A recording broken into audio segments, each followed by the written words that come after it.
Olá, seja bem-vinda, seja bem-vindo ao meu canal Sacerdotisa Solitária. Meu nome é Jace. Hoje eu quero mostrar esse livro que é uma das minhas mais recentes aquisições. Eu comprei na Amazon. O título é Os 6 Arquétipos do Amor, usando os símbolos do tarô e dos contos de fada nos relacionamentos amorosos, de Ellen G. Hunter. Eu comprei esse livro mais interessado em aprofundar os meus estudos sobre tarô e simbologia, sobre leituras arquetípicas de histórias clássicas, como são os contos de fadas, os contos folclóricos das diversas culturas. E me surpreendi, não foi um livro caro, e assim, ele é publicado no Brasil pela editora Pensamento, é fácil de achar em diversas livrarias. Eu vou mostrar brevemente aqui o que esse livro traz pelo sumário. Vamos ver aqui. O capítulo 1 desse livro traz um texto bem interessante que se chama A Grande Tela de Gauguin. O segundo capítulo, o título é A Jornada do Amor. O capítulo 3, Como funcionam os 6 arquétipos. Daí ele vai falar sobre os 6 arquétipos que ele traz, que ele está levantando nesse livro. E nos capítulos seguintes vai explicar com mais minúcia, com mais detalhes, cada um desses arquétipos, que são o inocente, o amor órfão, amor peregrino, o guerreiro amante, o par de monarcas, o mago. E o mago, né? O capítulo 10 tem o título Coragem e Amor. E o capítulo 11, que encerra o livro, traz assim: os 6 estágios do amor nos contos de fadas, no folclore e nos tempos modernos. Deixa eu mostrar brevemente aqui esse capítulo 1, eu gostei muito. Eu vou ler aqui o primeiro parágrafo e mostrar umas coisas sobre ele. O capítulo se chama A Grande Tela de Gauguin. Ele começa a introduzir a gente nessas leituras simbólicas. Nós estamos aqui para conseguir coisas ou estamos aqui para aprender? Uma das composições artísticas mais comoventes que eu já vi é a enorme tela de 3 partes pintadas por Gauguin no Tahiti, sobre a qual ele escreveu as palavras: de onde viemos, o que nós somos e para onde vamos. Eu vou mostrar essa tela para a gente entender o que a gente está falando. Eu separei aqui esse livro aqui, que é da coleção Grandes Mestres, da Abril, e a tela a qual ele está se referindo é essa aqui. Espero que dê para ver bem. É uma tela de 1897. Olho sobre tela, as dimensões dela, ela é grande mesmo. Ela tem 1,39 m de altura e 3,75 m de largura. Ela é enorme. Ela encontra-se no museu em Boston, nos Estados Unidos. Deixa ela aqui para observem essa imagem, prestem atenção em como as pessoas aqui estão, para a gente entender o que é que o autor do livro vai falar em seguida. Deu para ver? Pronto, vamos continuar.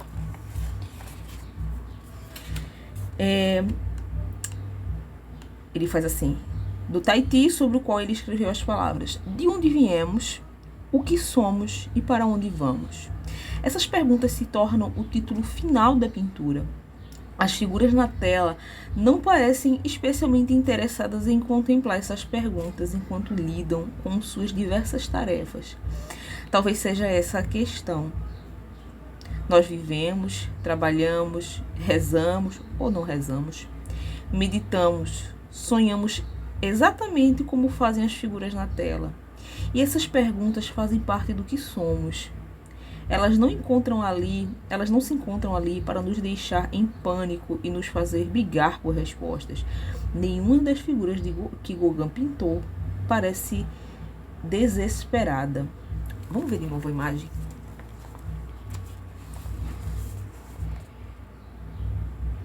Exatamente como o autor fala. Ninguém aqui parece desesperado. As pessoas parecem simplesmente estarem vivendo a vida de boa. No entanto, vale a pena fazer essas perguntas. É claro que questões como essas talvez sejam apenas construtos que nós, seres humanos, fazemos para nós mesmos. Talvez não existam questões importantes para se fazer, muito menos para se responder. Não temos nenhuma prova concreta que indique a importância de considerarmos essas ideias. Contudo, de algum modo, sentimos, e aqui está destacada a palavra sentimos, que isso é importante. Mesmo num paraíso como o Tahiti, parece que a questão de que nós temos de fato um propósito e um objetivo sempre volta. Se isso for verdade, então devemos tentar pensar sobre a vida nesses termos e encontrar uma resposta que seja eficaz. Parece que precisamos de um sentido à vida. Isso pode soar um passatempo fútil. Portanto, eu apenas chamo a atenção para o fato de que as pessoas não conseguem encontrar um significado. Deixa eu voltar, eu li errado. Isso pode soar um passatempo fútil. Portanto, eu apenas chamo a atenção para o fato de que as pessoas que não conseguem encontrar um significado são as que se encontram representadas de modo mais expressivo entre os depressivos crônicos, os usuários de drogas, os presidiários e os suicidas. Nossa, que pesado. Enfim, é um texto maiorzinho, né? Não é tão grande, mas não dá tempo de ler todo aqui. Então, ele traz aqui algumas notas também, fazendo referências à pintura, porque de repente a pessoa não tem não é um livro ilustrado, a figura não está representada aqui, então a pessoa pode simplesmente pegar essas referências e procurar a figura na internet para entender melhor do que ele está falando. Começa o segundo capítulo com a jornada do amor. O subtítulo pergunta assim: por que tantos de nós o compreendem mal? Antecedentes históricos. Agora, deixa eu mostrar assim, ele fala no capítulo 3 como funcionam os 6 arquétipos. Vou assim, quando ele começa a falar exatamente dos arquétipos e começa a fazer associações com o tarô. Deixa eu fazer um aleatório aqui. Ontem eu estava lendo alguma coisa sobre o peregrino com a carta esse aqui. A carta do eremita. O peregrino do tarô. A carta do peregrino é também chamada de o eremita, o que não é um sinal bom para quem deseja uma relação íntima com alguém vivendo esse arquétipo. Ou seja, o livro fala sobre vivência dos arquétipos do tarô, o que é que isso tem a ver com amor. Isso para fazer leituras de tarô relacionada a temas com relacionamento entre pessoas é muito bom. Assim, me abriu a visão para certos tipos de interpretação das cartas que eu não tinha antes. Deixa eu continuar a leitura. A própria imagem é um aviso. O eremita geralmente é retratado carregando uma lâmpada, o que costuma ser interpretado como a sua busca pela iluminação interna.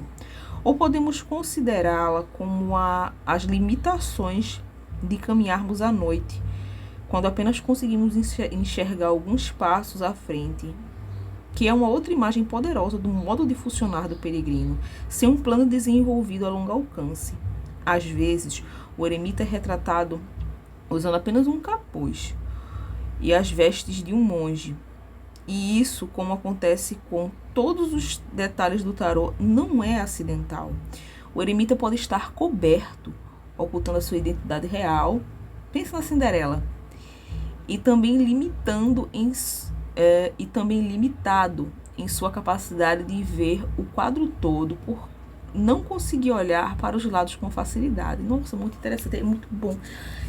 Deixa eu ver também, eu estava lendo sobre a força. Uma das minhas cartas favoritas também do tarô é a força. Olha que legal aqui. Isso aqui ele está falando sobre o mago. Assim, para quem gosta de tarô, para quem se interessa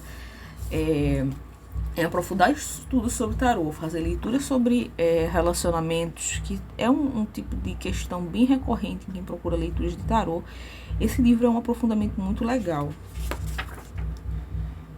O guerreiro amante no tarô. Deixa eu ler aqui o que ele está falando sobre a força. A carta número 6, os enamorados não. Quando é que ele começa a falar sobre a força? O carro dos enamorados, soldado. Exemplos da vida real. Ele traz aqui algumas histórias.